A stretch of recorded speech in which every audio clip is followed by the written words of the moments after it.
Welcome to our channel. In this video, we will provide you with a step-by-step guide on how to quickly log in to your Marcus by Goldman Sachs account. Follow these easy instructions to access your account hassle-free. Step 1. Open your web browser. Start by launching your preferred web browser on your computer or mobile device. Step 2. Visit the Marcus by Goldman Sachs website.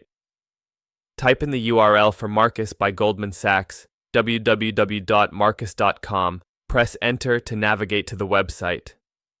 Step 3. Locate the Login button.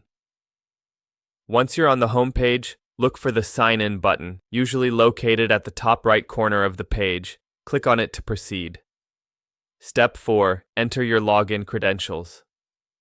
You will be directed to the login page. Here, enter the email address and password associated with your Marcus by Goldman Sachs account.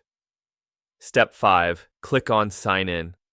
After entering your credentials, click the Sign In button to access your account.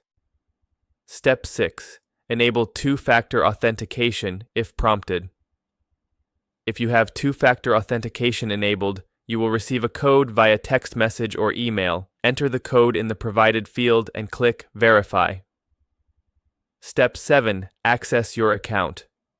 Once you are logged in successfully, you will be redirected to your account dashboard, where you can manage your accounts and investments. Thank you for following along with our quick login guide for Marcus by Goldman Sachs. Don't forget to subscribe to our channel and like this video for more helpful content.